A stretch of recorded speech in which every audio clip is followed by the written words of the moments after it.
How do you keep going when the going gets tough? People ask often, like, I'm stuck in the grind and I have these days where I just can't motivate myself, or I just can't seem to get further. It seems endless. So how do you get through that? Basically, you know how to get through it. There are only two ways, and you have been brought up with both of them. It's heaven and hell. Carrot and stick, yin yang, pleasure, pain, risk, reward. So what you do is very simple. You go back to whatever you're trying to achieve. And I'm not talking about a micro scale.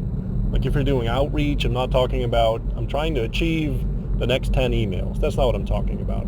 I'm trying to get you to think on a more macro scale. So the first thing you do is think about, like, what is your overarching goal? Where do you want to be in, I don't know, 5 years, 10 years, 2 years? Think about the stuff that you've achieved, the cars you own, the house you live in, the money on your bank account, the women, whatever motivates you, man, whatever floats your boat. Think about that and make a vivid image of it, because that is what you're moving towards. It's the old story of the two bricklayers that were asked the question, like, what's your job? What are you doing? And one of them says, I lay bricks for a living. And the other one says, I'm building a cathedral. It's the same job. It's the same two guys, basically. But one is very motivated by what he's actually achieving.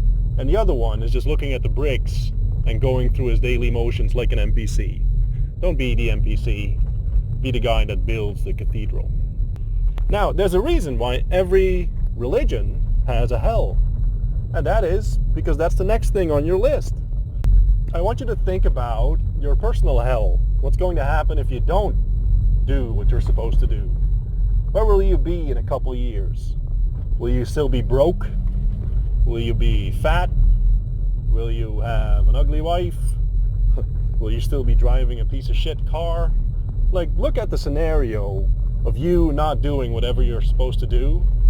And again, see this vividly. Think about where you're going to end up, because this is what's going to motivate you. This is the stick part. The carrot part is great. Everyone loves talking about the carrot. But personally, I really love the stick part, because this really gets your blood flowing. Like, think about being a loser still in a couple years just because you don't have the balls and the fortitude to go through some form of suffering or pain right now. It's not even that bad. Like, you're not being tortured or anything. Just have to do what you're supposed to do. That's all. Think about heaven and hell.